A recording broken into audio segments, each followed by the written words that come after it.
ذرنی ومن خلقت وحیدا، چھوڑ دو مجھے اور اس شخص کو جس کو میں نے اکیلا پیدا کیا۔ تو یہ اکیلا پیدا کیا ہے، یعنی بے وقتی کا عالم ہے، آپ دیکھیے بے ثباتی کا عالم ہے، غیر اہم ہونے کا احساس دلایا گیا۔ خلقنا الانسان من نطفۃ فاذا هو خصیم مبین، کہ ہم نے تم کو ایک حقیر نطفے سے، سپرم سے پیدا کیا۔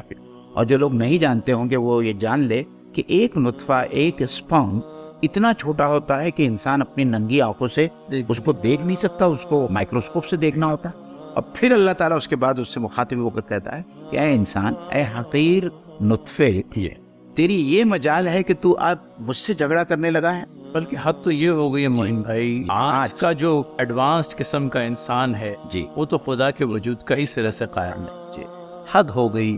کہ جس خالق نے تمہیں پیدا کیا اس خالق کے ہی تم منکر ہو گئے۔ السلام علیکم ورحمۃ اللہ وبرکاتہ۔ عزیز ناظرین، سورہ المدثر کی دوسری نشست میں آپ سب لوگوں کا استقبال ہے۔ ہم نے پہلی نشست میں اس سورہ مبارکہ کی پہلی 7 آیتوں کی تفسیر آپ لوگوں کے سامنے بیان کی تھی۔ آج انشاءاللہ تعالی آگے آنے والی آیتوں کی تفسیر بیان کرنے سے پہلے کچھ ان آیتوں کا ایک اوور ویو ہم لوگ آپ لوگوں کے سامنے رکھنے کی کوشش کریں گے تاکہ آیات کو سمجھنے میں زیادہ آسانی رہے۔ اسی سورہ کی جو دوسری آیت میں اللہ تعالیٰ نے اللہ کے رسول صلی اللہ علیہ وسلم کو قم فانذر کا حکم دیا کہ ان کو ڈراؤ، تو کس چیز سے ڈرایا گیا ہے اس کی تفصیلات جو ہے آیت نمبر 8 سے شروع ہوتی ہے، اور وہ ہے قیامت کا بیان اور حشر کی ہولناکی کا بیان اور حساب اور کتاب کا بیان۔ تو اس انظار کے بارے میں جو ہے بہت ساری آیتیں آئی ہے، اور پھر اس کے بعد میں کچھ آیتیں ہیں جس کے بارے میں روایتوں میں آتا ہے، جس کے شان نزول کے بارے میں آتا ہے، اور سیرت ابن حشام میں اس شخص کی نشاندہی کی گئی ہے جس کے بارے میں اللہ تعالیٰ نے کہا ہے کہ جسے اللہ تعالیٰ نے بہت ہی بڑی نعمتوں سے نوازا تھا، اور وہ اہل قریش اور اہل کفار کے سرداروں میں سے ایک سردار تھا، اور اللہ کے رسول صلی اللہ علیہ وسلم کی دعوت جب پھیلنے لگی تو کفار قریش کے درمیان ہلچل مچ گئی، اور نبوت کے فوراً بعد جو حج کا موقع آنے والا تھا اس سے پہلے ان تمام سرداران قریش نے ایک میٹنگ بلائی تھی جس کے اندر یہ شخص جس کا نام ولید بن مغیرہ ہے وہ بھی موجود تھا، اور ان لوگوں نے اپنی ایک اسٹریٹجی تیار کی کہ جو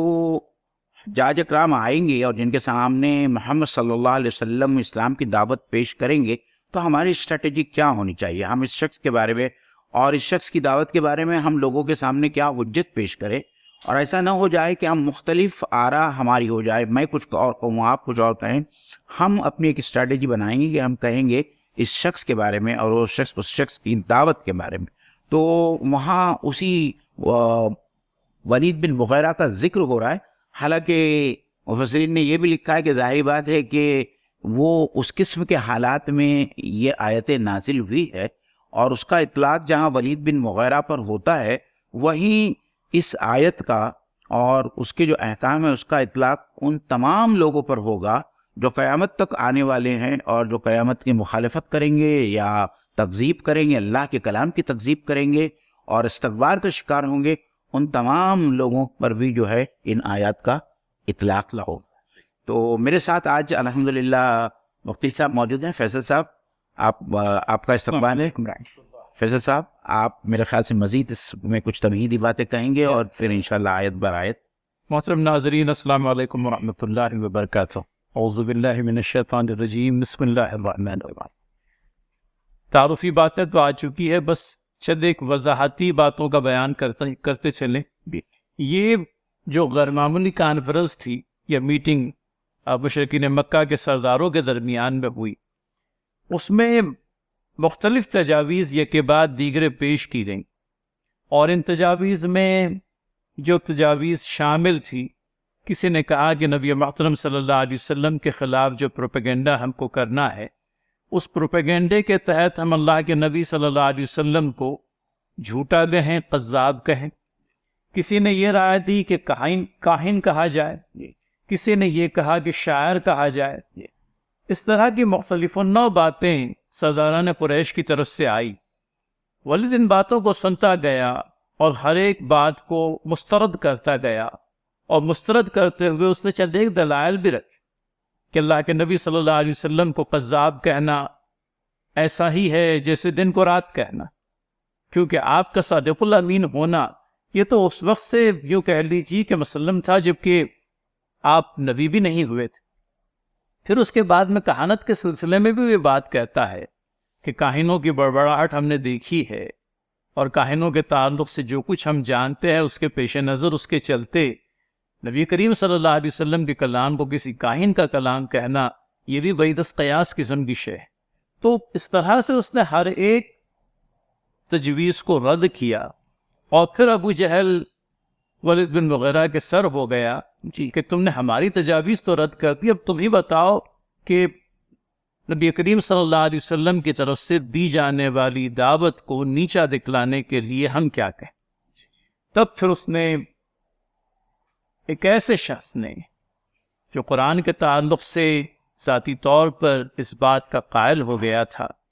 کہ اس کتاب میں، اس کلام کے اندر میں بڑی مٹھاس، بڑی حلاوت ہے، اس کی جڑیں بڑی گہری ہیں اور اس کی شاخیں ثمردار ہیں، ذاتی رائے رکھنے والا یہ شخص بحث کی بنا پر کہہ لیجئے، غیرت کی بنا پر کہہ لیجئے، یا یوں کہ استقبار کی اور اقتدار کی جو خواہش اور حوث تھی اس کی بنا پر کہہ لیجئے، اس شخص نے ایک نہایت ہی نامعقول بیہودہ قسم کی بات اللہ تعالیٰ کے کلام کے لیے تجویز کی، اور کہا کہ اس سے ہم سب مل کر کے جادو کہیں گے، اور جادو اس لیے کہیں گے کہ جو کلام اللہ کے نبی صلی اللہ علیہ وسلم سناتے ہیں، سننے والا ان کے کلام کا نہ صرف گرویدہ ہو جاتا ہے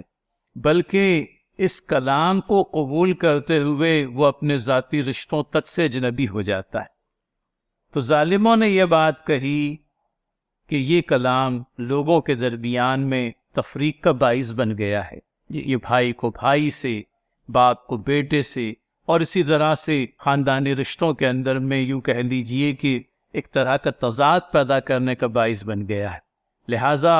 اس کلام کے اندر میں سحر ہے، اس کلام کے اندر میں ایک پرکار کا جادو ہے، اور لوگوں کو چاہیے کہ وہ اس سے احتیاط برتیں۔ یہ پروپیگنڈا انہوں نے آنے والے حجاج کے درمیان میں چلا تو دیا، لیکن سیرت ابن شام میں یہ بات آئی ہے کہ اس جھوٹے پروپیگنڈے کا ایک بالکل ہی مثبت نتیجہ یہ بھی سامنے آیا کہ اللہ کے نبی صلی اللہ علیہ وسلم کا تعارف اور آپ کی دعوت جو ہے یوں کہہ لیجئے کہ عرب کے کونے کونے میں ان حجاج کرام کے ذریعے سے پہنچ گئی۔ تو یہ وہ پس منظر ہے جو ان آیات کے سلسلے میں آئے گا، لیکن یہ پس منظر ان آیات کا ہے جو 11 نمبر سے شروع ہوتی ہے۔ پہلی 3 آیات کے سلسلے میں معین بھائی نے جو بات کہی وہ یہ کہ اللہ کے نبی صلی اللہ علیہ وسلم کو جب اللہ تعالیٰ کی طرف سے انذار کا حکم ہوا، رب کی کبریائی بیان کرنے کا حکم جاری ہوا، اللہ کے نبی صلی اللہ علیہ وسلم نے کمر کس لی اور اس دعوت کو پیش کرنا، دنیا کے لوگوں کو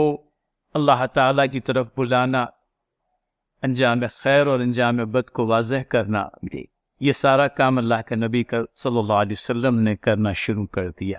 تو سب سے پہلی آیت معین بھائی آیت نمبر 8، اعوذ باللہ من الشیطان الرجیم فَإِذَا نُقِرَ فِي النَّاقُورِ، پھر جب سور میں پھونک ماری جائے گی۔ آخرت کا بیان ایسے لوگوں کے درمیان میں جن کا متواتر اعتراض قرآن کریم نے کئی ایک مقام پر درج کیا ہے، قرآن کریم میں مختلف مقامات پر آیا ہے کہ جب ہماری ہڈیاں سڑ گل جائے گی، ہمارے جسم بوسیدہ ہو جائیں گے، ہم خاک کا ایک حصہ بن جائیں گے، تب ہمیں دوبارہ کون پیدا کرے گا؟ اور اس سلسلے میں یہ بھی کہ وقوع قیامہ کے سلسلے میں انکاری رہے مشرکین مکہ، لہٰذا اس بات کو باور کرانے کے لیے صرف 3 ہی آیات کے اندر میں اللہ تعالیٰ نے اپنی کتاب کے اندر میں منکرین آخرت کو اس بات سے خبردار کیا ہے کہ آخرت کا ہونا ویسا ہی ہے جیسا آج کے ختم ہونے کے بعد میں کل کے سورج کا طلوع ہونا، اپنے آپ میں اس قدر یقینی ہے، اور اس کی شروعات جو ہے جب سور میں پھونک ماری جائے گی. ناقور کا لفظ آیا ہے. جی ناقور سور کو کہتے ہیں. جی اور ہم متعدد مرتبہ سور کے بارے میں ناظرین کے سامنے یہ باتیں رکھ چکے ہیں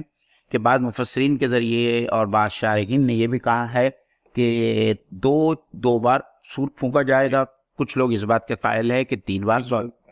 بہرحال یہ قیامت کا پورا پروسیس ہے جس کو اللہ تعالیٰ نے صرف جو ہے 3 آیتوں میں یہاں سمیٹا ہے, تو اس کی سمجھنے کی ضرورت ہے. جیسا کہ ہم جانتے ہیں اور سمجھتے ہیں کہ پہلی بار جب سور پھونکا جائے گا تو اس دنیا میں, مطلب اس زمین کے اوپر جتنے جاندار مخلوق ہے وہ تمام جاندار مخلوق ختم ہو جائے گی. دوسرا سور جو پھونکا جائے گا تو تمام مردہ جو ہے وہ زندہ ہو جائیں گے, اور زمینوں سے جہاں جہاں ان کے عناصر موجود تھے وہ ابل پڑیں گے. اور بعض لوگ اس بات کے بھی قائل ہے کہ تیسرا سور جو پھونکا جائے گا تو یہ سب تمام انسان اور تمام مخلوقات جو ہے, خاص طور پر انسانوں اور جنات کے بارے میں ہم سمجھیں کہ وہ اس سور پھونکنے والے کی طرف جو ہے وہ دوڑ پڑیں گے. تو اس دن کا بیان ہو رہا ہے اور اس دن سے ڈرایا جا رہا ہے. جو انذر کی بات آئی ہے کہ آپ ڈراؤ, تو اس قیامت کی ہولناکی کو بیان کیا جا رہا ہے یہاں ان 3 آیت. جی تو یہ پہلی آیت ناظرین, اور اس کے فلفور بعد میں آیت نمبر 9 کہ قیامت کے دن کی کیفیت کیا ہوگی. جی وہ جو قیامت کے انکاری ہے ان کے لیے یہ دن کیسا ہوگا. جی اور جو قیامت پر یقین رکھتے ہیں ان لوگوں کے لیے اس دن کی کیفیت کیا ہوگی. تو ارشاد باری تعالیٰ ہے فَذَلِكَ يَوْمَئِذٍ يَوْمٌ عَسِيرٌ, یہ کہ وہ دن بڑا ہی سخت دن ہوگا. اور سخت کن کے لیے ہوگا؟ عَلَى الْقَافِرِينَ غَيْرُ يَسِيرٌ, کافروں کے لیے ہلکا نہ ہوگا. تو گو کے بات کو ایک مرتبہ پازیٹیولی کہا گیا اور پھر منفی انداز میں بھی بات کو لایا گیا ہے, گو کہ اس بات کا یقین ہو جائے کہ انکاریوں کے لیے آخرت کا دن جو ہے, یوم قیامت جو ہے, اپنے آپ میں ایک سخت دن ہوگا. اس میں اس دن کے ہلکے ہونے کی کوئی امید وہ لوگ نہ رکھیں. تو معین بھائی, ایک طرف تو سور کا بیان آتا ہے جی, اور فوراً بعد میں اس سخت دن کا بیان آتا ہے جی. اب یہاں پر مومنین کے لیے یہ دن کیسا ہوگا جی, اس کے بارے میں تو کوئی وضاحت نہیں ملتی, لیکن اسی آیت کے اندر ایک کلورری موجود ہے, اور وہ کلورری یہ ہے کہ یہ کفار اور مکذبین کے لیے سخت ہوگا. جی ہاں, لیکن مومنین ایمان والوں کے لیے جو قیامت پر یقین رکھتے ہیں, اللہ پر ایمان رکھتے ہیں اور حشر کے دن جواب دہی کے اوپر یقین رکھتے ہیں, ان کے لیے یہ دن آسان ہوگا. بلکہ وہ حدیث بھی آتی ہے کہ یہ دن ان کے لیے ایسے اتنے تیزی سے گزر جائے گا جتنا وقت ان کو فرض نماز کی ادائیگی کے لیے لگتا ہے. جی جی, تو یہ اس طرح سے گویا کہ ہم اگر یہ کر لیں, کمپیریزن کر لیں, تو اس طرح کا کمپیریزن سامنے آتا ہے کہ کفار کے لیے دن کی سختی اس قدر ہوگی جس قدر یہاں بیان ہوئی ہے, اور مومنین کے لیے دن اللہ تعالیٰ کے فضل سے آسا ہوگا, ہلکا ہوگا. اب ان 3 آیتوں کے بعد میں, حالانکہ معین بھائی یہ بھی وضاحت ضروری معلوم پڑتی ہے کہ یہ تو ایک سورہ ہے جہاں انذار کو لے کر کے یہ 3 آیتیں آئی, لیکن قرآن کے مختلف مقامات ہیں جہاں پر انذار کے حق کو ادا کرتے ہوئے اللہ کے نبی صلی اللہ علیہ وسلم نے اس کتاب کے ذریعے سے لوگوں کو اس دن سے باخبر کیا ہے, اور تلقین اس بات کی گئی ہے جس بھرپور انداز میں قیامت کے وقوعے کو قرآن نے مختلف پیرائے میں پیش کیا ہے. یوں کہہ لیجئے کہ انتباہ کا جو حق ہے اللہ تعالیٰ کی کتاب نے ادا کر دیا. صحیح. اب اس کے بعد میں اگر کوئی اپنے انکار پر تلا رہتا ہے تو اس کی بدبختی ہے. اللہ تعالیٰ کی کتاب نے تو اسے دوزخ کے عذاب سے بچانے کا بھرپور سامان کر دیا. اور فیصل بھائی, اس سورہ کے فوری بعد جو سورہ آنے والی ہے سورہ قیامہ ہے, اور سورہ قیامہ میں اللہ تعالیٰ نے ایسی بہت ساری باتوں کا ذکر کیا ہے اور اس دن سے ڈرایا ہے تمام لوگوں کو جو اس دن کے بارے میں یقین نہیں رکھتے یا اس دن کی تکذیب کرتے. بالکل صحیح. ان 3 آیتوں کے بعد میں اب چلتے ہیں اس شخص کی طرف جس کا کہ تذکرہ آ رہا ہے, اور تمہیداً جس کے بارے میں ہم نے آپ کو بتایا کہ یہ عرب کا بہت بڑا عقل مند سمجھا جانے والا آدمی تھا. ریحانہ عرب کے اعتبار سے یوں کہہ لیجئے کہ مشہور اور اپنے آپ کو وحید کہا کرتا تھا، وحید بن وحید، اس طرح سے کہ میں اپنے آپ میں سب سے نمایاں اور سب سے الگ تھلگ، اور میرا باپ مغیرہ بھی اسی طرح سے ان لوگوں کے درمیان میں اپنا ایک مقام وجاہت رکھنے والا شخص، اور ایسے شخص کی غرور اور تکبر کا جو عالم ہے اس کی نشاندہی قرآن کریم نے کی ہے۔ اللہ تعالیٰ نے اس شخص کی بھرپور خبر لی، اور اس شخص کے ساتھ میں دنیا کے تمام تر منکرین کے لیے گویا کہ ایک آئینہ آیا ہے کہ تمہاری تصویر اس آئینے کے اندر میں دیکھ لو، جو انجام ولید بن مغیرہ کو پیش آیا اس سے کوئی مختلف انجام تمہیں پیش آئے گا، ایسا نہیں ہے۔ تو ارشاد باری تعالیٰ ذرنی ومن خلقت وحیدا، چھوڑ دو مجھے اور اس شخص کو جس کو میں نے اکیلا پیدا کیا۔ تو یہ اکیلا پیدا کیا ہے، یعنی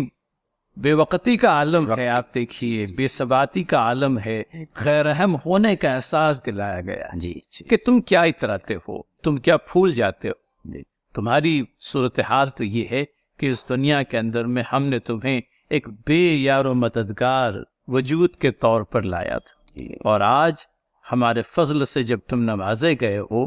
تو ہمارے ہی برخلاف، ہمارے کلام کے خلاف میں بولنے کی جرت تو میں ہوتی۔ میرے خیال سے قرآن مجید میں ایک دو جگہ پہ انسان کو ان کی بے وقتی اور کم حیثیتی کا احساس دلانے کے لیے وہ دو آیتیں بہت ہی اچھی ہے جو ہم لوگوں کے سامنے رکھے۔ خلقنا الانسان من نطفۃ فاذا هو خصیم مبین، کہ ہم نے تم کو ایک حقیر نطفے سے، سپرم سے پیدا کیا، اور جو لوگ نہیں جانتے ہوں گے وہ یہ جان لے کہ ایک نطفہ، ایک سپرم اتنا چھوٹا ہوتا ہے کہ انسان اپنی ننگی آنکھوں سے اس کو دیکھ نہیں سکتا، اس کو مائکروسکوپ سے دیکھنا ہوتا ہے، اور پھر اللہ تعالیٰ اس کے بعد اس سے مخاطب ہو کر کہتا ہے کہ اے انسان، اے حقیر نطفے، تیری یہ مجال ہے کہ تو اب مجھ سے جھگڑا کرنے لگا ہے۔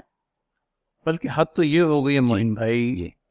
اس وقت کے مشرکین تو بہرحال خدا کے قائل تھے، کئی خداؤں کے قائل تھے۔ آج کا جو ایڈوانسڈ قسم کا انسان ہے وہ تو خدا کے وجود کا ہی سرے سے قائل نہیں۔ حد ہو گئی کہ جس خالق نے تمہیں پیدا کیا اس خالق کے ہی تم منکر ہو گئے۔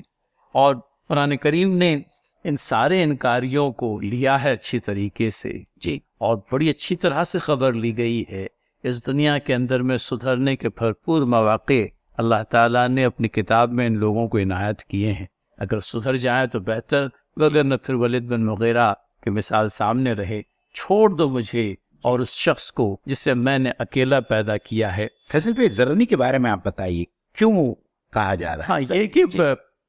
دیکھیے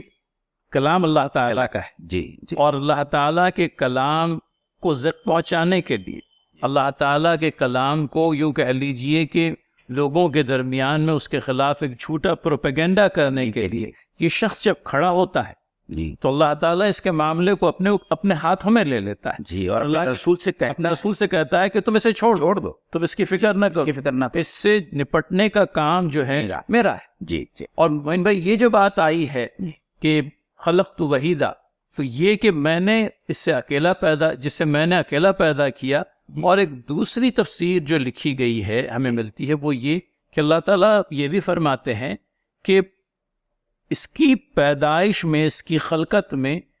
میرے علاوہ کسی اور کا کوئی حصہ نہیں، کوئی کانٹریکٹ، بلکہ اس کو پیدا کرنے والا میں اکیلا ہوں۔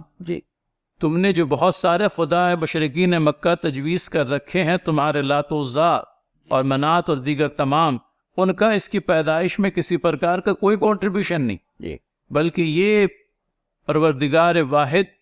کی پیدائش کا نتیجہ ہے، اس کے پیدا کرنے کے نتیجے میں وجود میں آیا۔ لہٰذا اس اعتبار سے بھی اکیلا، اور اس اعتبار سے بھی اکیلا کہ خدا واحد نے اسے اکیلا پیدا کیا تھا، بے یار و مددگار پیدا کیا، اور یہ کہ اس کی پیدائش میں کوئی اللہ تعالیٰ کا ساجی و شریک نہیں۔ اور پھر اس کے پر مزید اللہ تعالیٰ نے جو اس کو نعمتیں عطا کی، پھر اللہ تعالیٰ اس کا بھی تذکرہ فرماتے ہیں ارشاد باری تعالیٰ وَجَعَلْتُ لَهُ مَالًا مَمْدُودًا، بہت سا مال اس کو دیا، اور اس مال کی تفصیلات جو ہم کو ابن حشام میں ملتی ہے، قرطبی نے بھی نقل کی ہے، اور معارف کے اندر میں تو صاحب معارف نے ان سارے حوالوں کو دیا ہے کہ ولید بن مغیرہ کی دولت کی ریل پہ اس کو سالانہ آمدنی کس قدر ہوا کرتی تھی، اس کے کھیت و کھلیان عرب سے لے کر طائف تک پھیلے ہوئے، اور اس قدر مال، اس قدر دولت، اس قدر ثروت اس کو حاصل تھی۔ اور ایک اور بات جو یاد آئی، میں سمجھتا ہوں صاحب تفہیم نے، مولانا مودودی رحمۃ اللہ علیہ نے اپنی کتاب، اپنی تفہیم کے اندر میں حضرت حسن بصری رحمۃ اللہ علیہ کے حوالے سے یہ بات کہی کہ شخص کی بڑائی کا ذوم تو دیکھیے، دنیا کے اندر میں تو جو دولت حاصل ہے اس کے اوپر تو اس کو ذوم تھا ہی۔ اللہ کے نبی صلی اللہ علیہ وسلم سے جب یہ سنا کہ قیامت ہوگی اور قیامت کے اندر میں جنت و دوزخ یوں کہہ لیجئے کہ اہل خیر کو اور اہل شر کو ملنے والے ہیں، اہل شر کو جنت دوزخ ملے گی اور اہل خیر جو ہیں جنت سے ہمکنار ہو گے، تو یہ ظالم کہتا ہے کہ اگر محمد کے کہنے کے مطابق صلی اللہ علیہ وسلم کل کو اگر قیامت ہو بھی گئی تو مجھے اس بات کا یقین ہے کہ مجھے جنت ہی حاصل ہوگی۔ یعنی کہنے کا منشا یہ کہ کیا تو کچھ بھی نہیں، جنت کا حقدار بننے والا کوئی کام نہیں، لیکن ذوم ایسا اپنے آپ میں کہ جنت گویا کہ میرے ہی لیے بنائی گئی ہے۔ تو یہ ہے ولید بن مغیرہ۔ وَبَنِينَا شُهُودًا، بنینا شہودہ کے ساتھ میں یہ بھی آتا ہے کہ اس کے ساتھ حاضر رہنے والے بیٹے دیے، اور اس کے مختلف تفصیلات، یوں کہہ لیجیے کہ مختلف تفسیری نکات اس زمن میں آئے ہوئے ہیں۔ شہداء سے جو مراد آئی ہے کہ حاضر رہنے والے، حاضر باش، ہمیشہ اس کے آس پاس، محفلوں کے اندر میں بھی اس کے ساتھ میں موجود ہیں، اور خلوت میں یوں کہہ لیجیے کہ گھر میں تو اس کے پاس میں ہے ہی ہے، اور جہاں جہاں یہ بچے جاتے ہیں چونکہ بڑے باپ کی اولاد ہے لہٰذا ہاتھوں ہاتھ لیے جاتے ہیں، ان کی بات سنی جاتی ہے، اور اس لیے بھی گھر میں موجود رہتے ہیں کہ آمدنی کے ذرائع اس قدر ہیں کہ بذات خود کوئی محنت کرنی نہیں پڑتی، بغیر محنت کیے اپنے کھیتوں اور کھلیانوں سے اور دیگر آمدنی کے ذرائع سے اس قدر کچھ آ جاتا ہے کہ بچوں کو باہر کوئی تگودو کرنی نہیں پڑتی، وہ اپنے والد کے حضور حاضر باش یوں کہہ لیجیے کہ ہمیشہ موجود رہتے ہیں۔ فیصل بھائی، ہم یہ بتانا چاہیں گے کہ حضرت خالد بن ولید رضی اللہ تعالیٰ انہی ولید بن مغیرہ کے بیٹے ہیں، اور اللہ تعالیٰ نے ان کو سعادت دی، اور ایسی سعادت دی کہ انہوں نے اسلام میں جو کارنامے کیے ہیں وہ بتانے کی ضرورت۔ یہ معین بھائی کتاب اللہ تعالیٰ کے دین کی جو حقانیت ہے، اللہ تعالیٰ کے دین کی جو حنیفیت ہے، اس پر یوں کہہ لیجیے کہ ایک بڑی دلیل آئی ہے۔ کہاں ایک شخص جو اللہ تعالیٰ کا منکر اعظم بھی کہہ لو تو شاید غلط نہ ہوگا، اللہ تعالیٰ کا انکاری، اللہ تعالیٰ کے کتاب کو ضد پہنچانے کے لیے جھوٹا پروپیگنڈا کرنے پر تلا ہوا، اور وہی اس کا بیٹا۔ اللہ تعالیٰ جس کے دل کو حق و صداقت کے لیے، ایمان کے لیے کھول دیتا، وہ اللہ تعالیٰ کے دین کا حلقہ بخوش ہو جاتا ہے، اور کتاب اللہ نے یوں کہہ لیجئے کہ لوگوں کے دلوں پر دستک دی، نہ صرف دستک دی بلکہ جن کو حق کا طلبگار پایا ان کے لیے کتاب اللہ نے تو یوں کہہ لیجئے کہ راہ مستقیم پر چلانے کے لیے جس نے اپنے ہاتھ کو اللہ تعالیٰ کی کتاب کے ہاتھ میں دے دیا،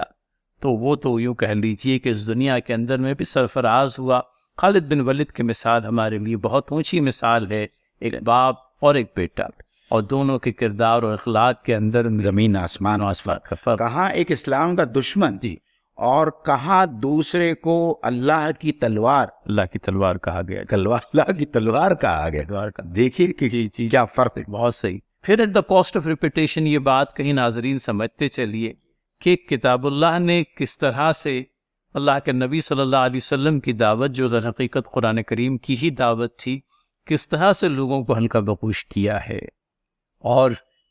کہاں اس سحر کی وہ بات کرتا تھا کہ یہ وہ سحر ہے جو باپ اور بیٹے کے درمیان میں تفریق ڈال دیتا ہے، اور خود اس کا خاندان جو ہے اس تفریق کا شکار ہو گیا۔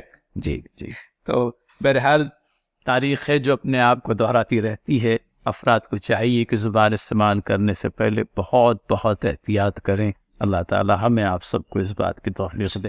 تو معین بھائی، سب سے پہلی آیت، اس کے بعد دوسری آیت اس کی یوں کہہ لیجیے کہ اللہ تعالیٰ نے جس طرح سے اس کو اپنی بھرپور نعمتوں سے نوازا ہے، اور پھر یہ بھی اس کے بعد میں وَمَهَدْتُ لَهُ تَمْهِيدًا، اور یہ کہ اس کے لیے ریاست کی رہنے والی اقتدار،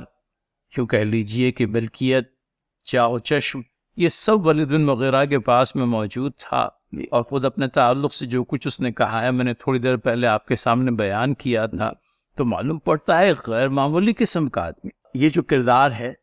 اس کردار کے حامل پچھلے انبیاء علیہ الصلوۃ والسلام کے زمانے میں بھی لوگ گزرے ہیں۔ جی، فرعون کی مثال بھی میرے ذہن میں آئی، قارون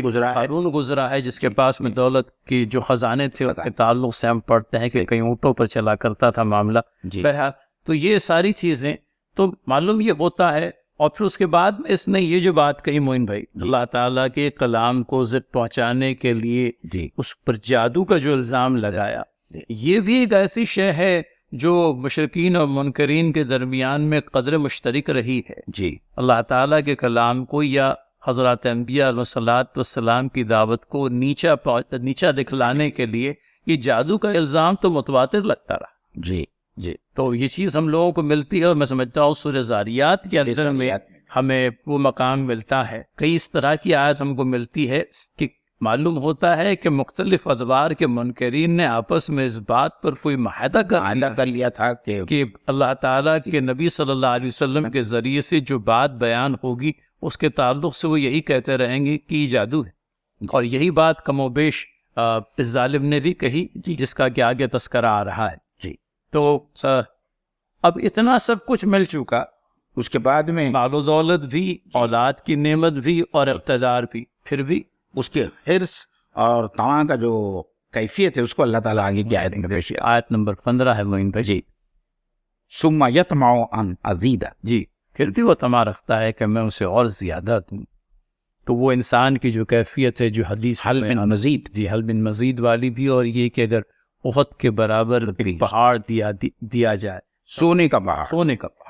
اور دوسرے پہاڑ کی خواہش ہوتی ہے، تو یہ انسان کی حرص و طمع کا نتیجہ ہے جو کہیں ختم ہونے کا نام نہیں لیتی۔ حرص و طمع اپنے آپ میں ایک بہت بڑی، یوں کہہ لیجئے کہ انسانوں کی تباہی کا باعث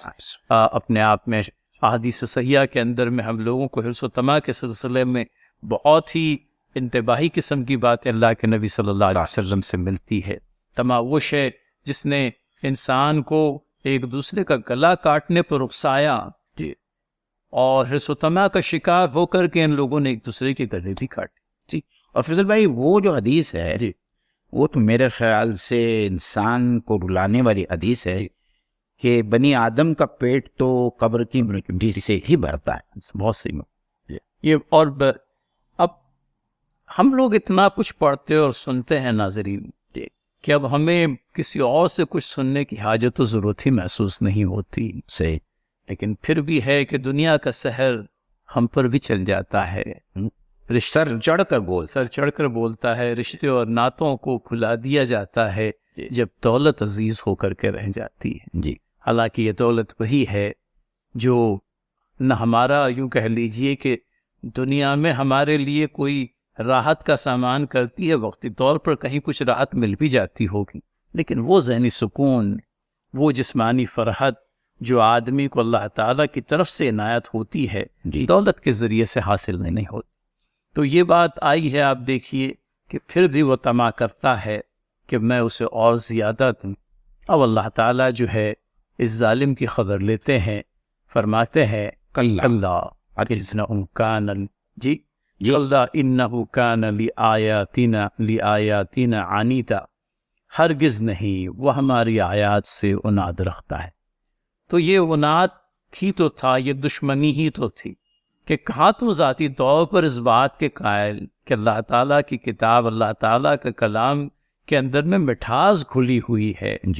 یہ اگر شجر سے اس کو ایک تمثیل دی جائے تو اس کی جڑیں زمین میں گہری اتری ہوئی ہے، اور اس کی جو شاخیں ہیں وہ ثمراور ہیں، پھل دینے والی۔ تو اتنا کچھ جب تمہیں personally you are so convinced with respect to the divine Quran, even then آپ یہ ساری باتیں کیوں کر کہتے ہیں؟ صرف اس بنا پر کہ آپ ہماری آیات سے عناد رکھتے ہیں، دشمنی رکھتے ہیں، نفرت کرتے ہیں۔ ہرگز نہیں وہ ہماری آیات سے عناد رکھتا ہے۔ کہنے کا منشا یہ کہ ہونا تو یہ چاہیے تھا کہ اللہ تعالیٰ نے جب اس حد تک تمہیں نوازا ہے تو تمہیں تو یہ چاہیے تھا کہ اپنے خالق کے کلام کے سلسلے میں تم اس سے گرویدگی اختیار کر لیتے. تم بذات خود اس بات کے قائل ہو کہ یہ اللہ تعالیٰ کا کلام غیر معمولی اور اس کی خصوصیات یہ اور یہ ہیں، لیکن پھر بھی عناد کی بنا پر، دشمنی کی بنا پر تم ہمارے کلام کے تعلق سے یہ کہتے ہو کہ یہ اپنے آپ میں سحر ہے، اپنے آپ میں جادو ہے. تو اللہ تعالیٰ فرماتا ہے کہ اب یہ جو طمع اس کو لاحق ہوئی ہے کہ میں سے اور زیادہ دو، ہرگز نہیں، وہ ہماری آیات سے عناد رکھتا ہے. اور پھر اس کے بعد میں اللہ تعالیٰ نے اس شخص کے انجام کے انکار کے نتیجے میں جس انجام سے اس کو دوچار کیا ہے اس کا تذکرہ آتا ہے. سأرہقہ صعودا،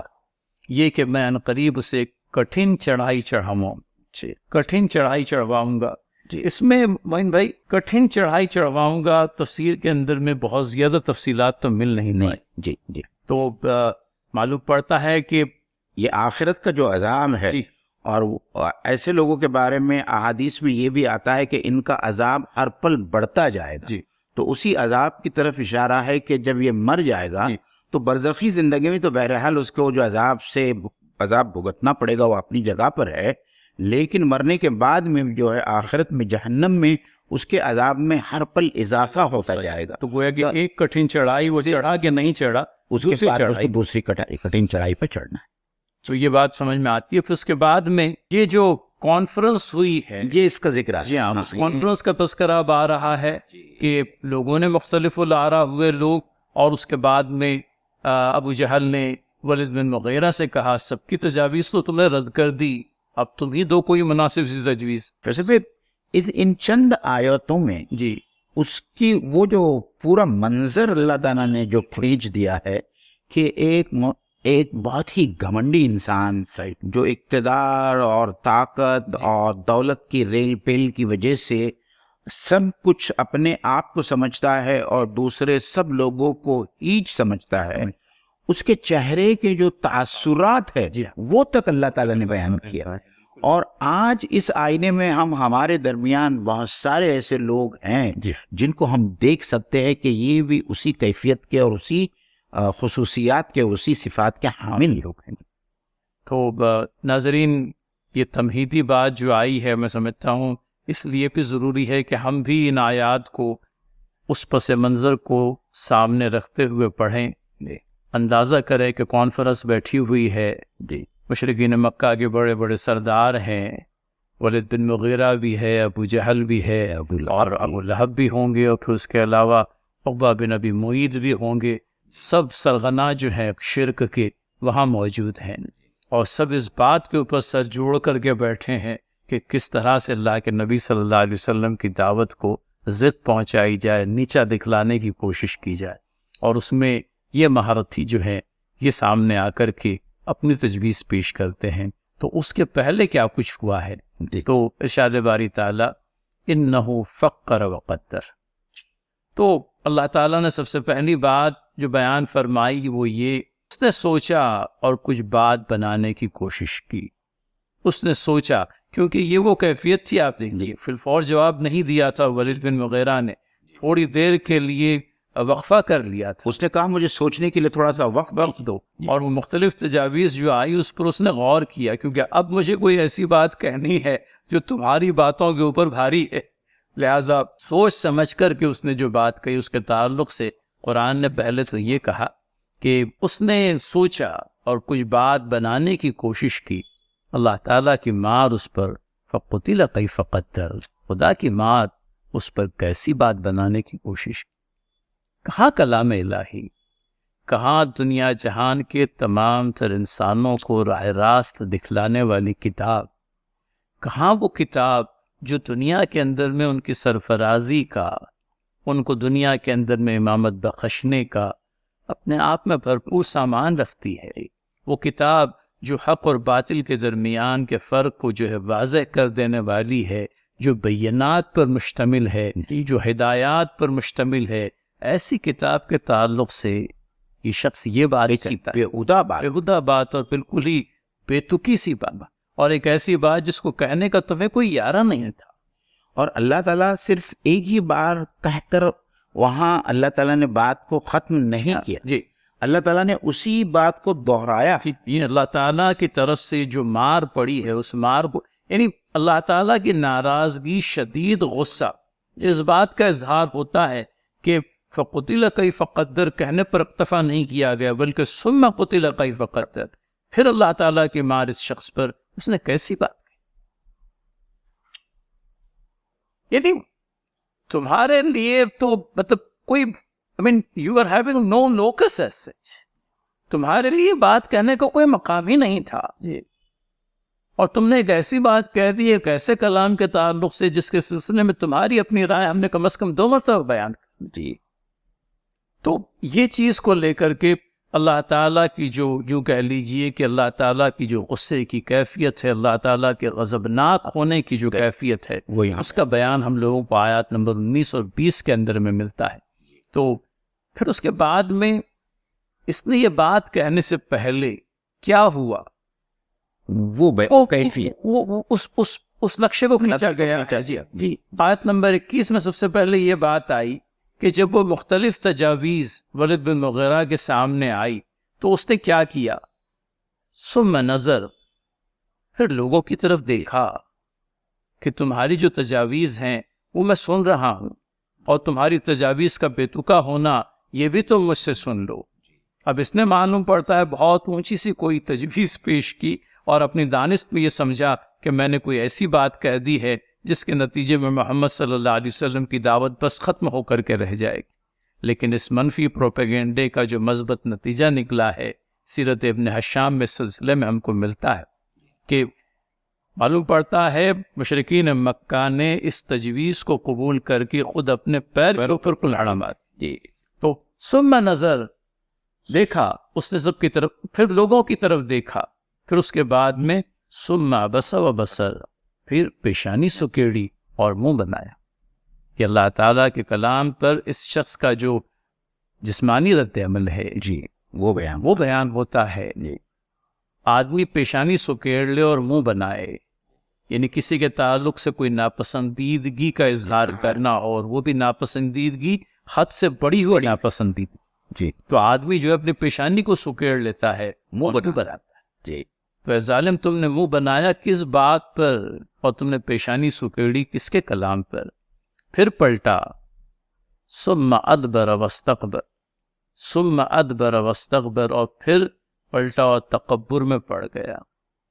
یہ فرعون کے تعلق سے بھی معین بھائی سورہ نازیات کے اندر میں کم و بیش یہی مضمون آیا ہے. تو وہ وہاں پر بھی یہ بات آتی ہے، ادبرا، وہ اس طرح کے الفاظ آئے. تو یہ تو یوں کہہ لیجئے کہ اللہ تعالیٰ کے باغیوں کی جو روش رہی ہے وہ اپنے آپ میں مشترک ہی رہی ہے،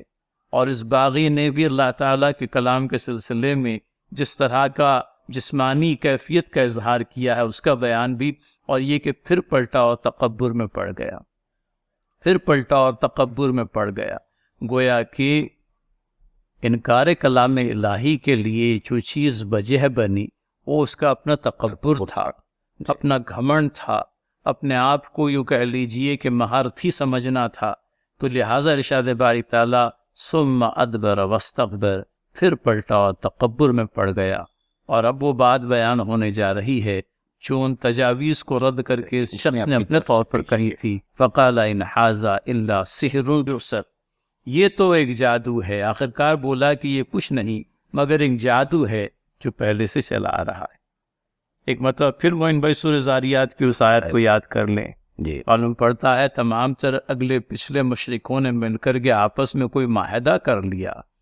کہ اللہ تعالیٰ کے کلام کو سن لینے کے بعد یہ حضرات انبیاء علیہ الصلوۃ والسلام کی زبانی نکلنے والے کلام کو سننے کے بعد میں انہوں نے یہ طے کر لیا ہے گویا کہ اگلے پچھلے تمام تر مشرکین اور منکرین نے کی جادو، اور یہ جادو پہلے سے چلا آ رہا ہے.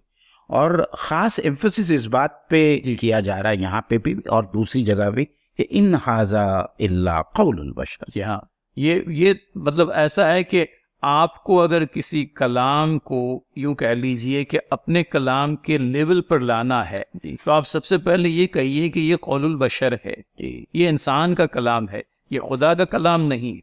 کیونکہ جہاں خدا کا کلام ہونے کا آپ نے انکار کر دیا اور لوگوں کو اس بات پر کنونس کر دیا کہ یہ قول البشر ہے، تب تو پھر اس میں کوئی غیر معمولی بات ہی نہیں ہے. جی،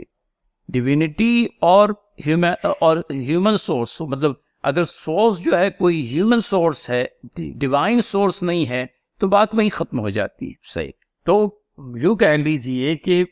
کتاب مبارکہ کے اثر کو ختم کرنے کے لیے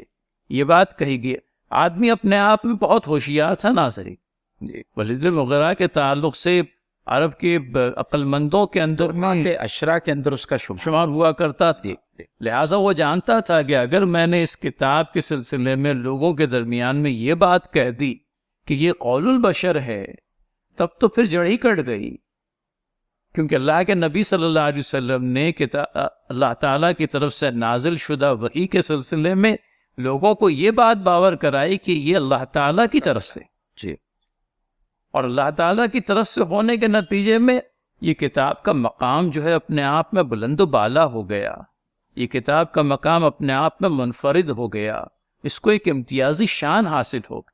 جو بندوں کے کلام کو حاصل نہیں ہوتی. لہٰذا جب یہ کسی شخص کی طرف اس کو منسوب کر دیا جائے تو پھر تو بات ہی ختم ہو جاتی ہے. لہٰذا سوچا سمجھا اور سمجھنے کے بعد بھی یہ بات کہی کہ سحر ہے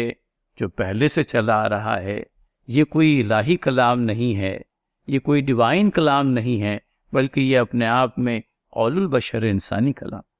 اور فیصل بھائی اس کے بعد میں اس کا انجام کیا ہونے والا ہے؟ جی، عبرتناک انجام جو اس کا ہونے والا ہے وہ آگے کی آیتوں میں اللہ تعالیٰ نے اس نمبر سے آگے کی آیات کے اندر میں ولید بن مغیرہ کا جو انجام پیش آنے والا ہے اس کو اللہ تعالیٰ نے بیان فرمایا ہے. یہ وہ اخروی انجام ہے جس سے ولید بن مغیرہ دوچار کیا جائے گا، اور ولید بن مغیرہ کی قبیل سے متعلق جتنے بھی پچھلے ہیں سب کو انہی انجام سے دوچار ہونا ہے. اللہ تعالیٰ اس کی کتاب کی صداقت، اس کی کتاب کا حق ہونا، اس کی کتاب کا کتاب ہدایت ہونا،